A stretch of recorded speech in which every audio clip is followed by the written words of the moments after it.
Second pre-season game done and dusted. Our final game before our trip to the USA. We have a game versus Arsenal in New Jersey on Sunday. But yeah, solid win. Again, led by the youth. It's full-time in Edinburgh, Scotland. Manchester United 1, Lyon 0. Lyon, they had a strong team for most of the game. They switched up their full 11 at the 60-minute mark, but very, very strong for most of the game. We got the goal very early in the second half through Donny van der Beek. Unbelievable to see him back. Does he stay now? Let me know down in the comments. But yeah, I'm happy with the win. It's a pre-season game. I thought we saw some more performances that gives us a estimation on how the players are going to go, and yeah, it'll be really interesting. Now, while this video is called a player ratings, I won't be rating the player out of 10. I'll give him my man of the match, but I'll just be going through a very, very quick summation of all 21 players that played today. So, starting off, Matej Kovar, really, really happy with him as our number 2 goalkeeper. And I know he won't be, because he's 23 and he might even want to have a number 1 role, considering he was at Sparta Prague all of last season. But I love the look of Kovar.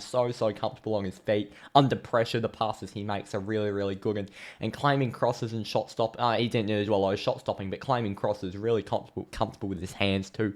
Big fan of Matej Kovar. I think he could very easily be our number 2 goalkeeper. Very modern goalkeeper. He's 23, so he might want the number 1 job, but I still think he's young enough to take up the number 2 role at Manchester United and play in our Carabao Cup, FA Cup, even a weaker Champions League match. So yeah, it'll be interesting to see what we do with Kovar, but really big fan of him. Alvaro Fernandez, thought he played really, really well against Leeds. Thought he struggled a little bit more today, but I thought he made one really, really good last-ditch tackle in the box. That was one highlight from him. And look, if Malacia's injury is worse than we think, and it ends up biting into a bit of the Premier League season, I think Alvaro Fernandez will probably be kept at United, and when Malacia comes back, maybe sent on loan in January, because yeah, I think he might be a very, very important asset as a second choice left back. I don't think we'll opt for Brandon Williams. I think Ten Hag rates Fernandez higher than Williams, so maybe he could be an important squad player, Alvaro Fernandez. That's what I'm thinking with the Malacia injury. Martinez, very, very good as always. Very, very good on the ball. Rafael Varane, probably, very good. What can I say about that centre-back combo? It's just very, very good. It's just world-class.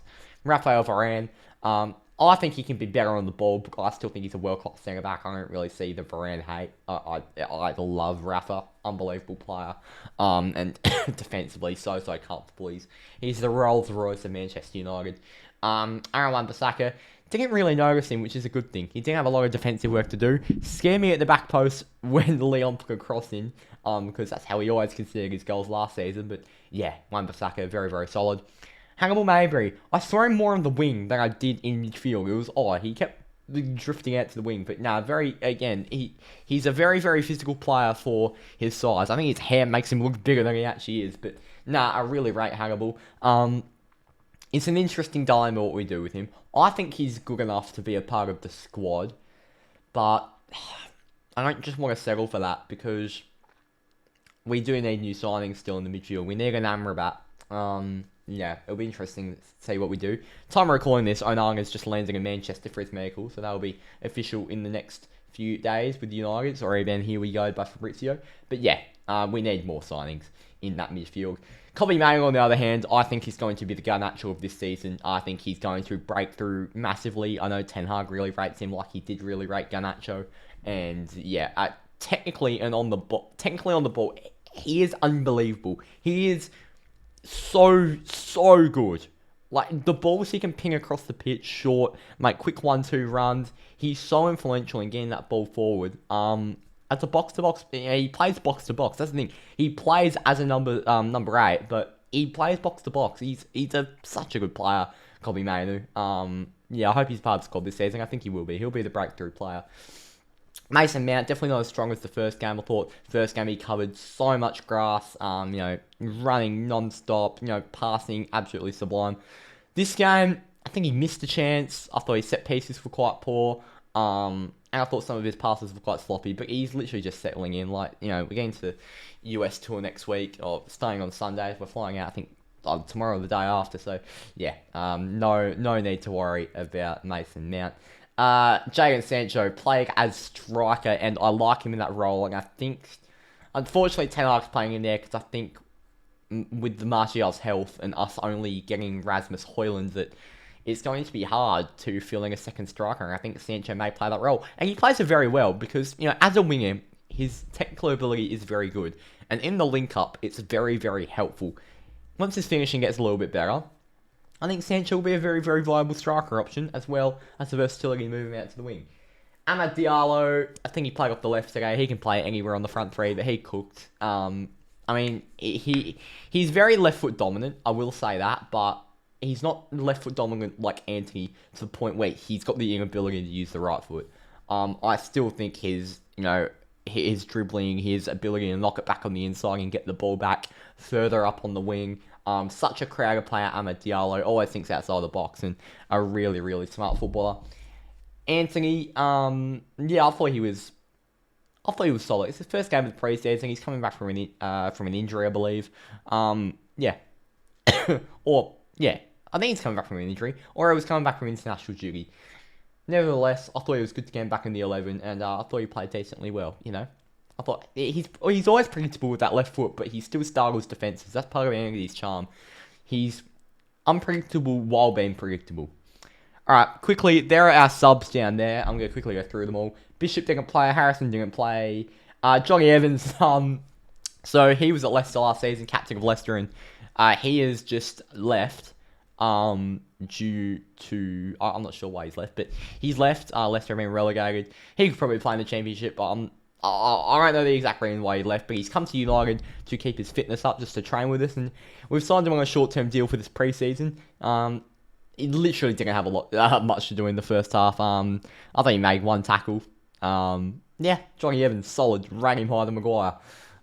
Will Fish, again, I like Will Fish. Alright, I think the one memory I have is him getting a red card last year in Melbourne in the pre-season. But no, I think he's really solid, really, really comfortable on the ball. Pretty versatile for his size. I'm a fan of Will Fish. He's a quicker fridge. Mark Urado, really, really flourish player down the right wing. Solid. I'm just going to quickly go through these bench players quickly. Brandon Williams, literally barely noticed him. He didn't need to do much, which is probably good for a fullback. Even though I thought he pushed forward quite well, but apart from that. Fred, didn't think he was very good at all. Thought passing was sloppy, didn't intercept the ball once from what I saw. Thought it was quite a sloppy game from Fred. Is he out the door? Who knows? Dan Gorf, close to a man of the match contender. He was named some the top 50 wonder kids or something in the world, and I can see why now. His ability to move the ball forward is unbelievable. He as a box-to-box midfielder, doing work on the defensive end and the offensive end, he's an unbelievable player, Dan Gore. Hopefully, he's like Mainu and maybe breaks into the first team because he's got the capabilities from what I saw. Hanson Arrowen didn't do a lot. Amari Thorson, same. Donny van der Beek, fantastic volley. He scored our only goal. Great to see Donny back out there, and I thought he was really, really versatile in midfield, providing options. Looked good, Donny. Maybe he stays. Noah Memering, goal and an assist last game, didn't come on. Unbelievable. And Joe Hugel. He's not really a link-up player, and Ten Hag was trying to turn him into a link-up player. Joe Hugel's a out-and-out number 9, so yeah, it's probably a bit of a hard adjustment for Joe to make. Alright, pre-season game on Sunday versus Arsenal. 2 wins to start pre-season, 2-0 versus Leeds, 1-0 versus Lyon. Arsenal on Sunday in New Jersey. I was in New Jersey last year, could have played it then. And that's the only pre-season game I'll be able to do a watch-along for. Not sure if I'll do play ratings for the other ones. I might rewatch them on MUTV after. But I'll be at school for all the other US games because on 10:30 on a Wednesday morning. It's silly. Alright, see you all later. Cheers. Good pre-season win that was.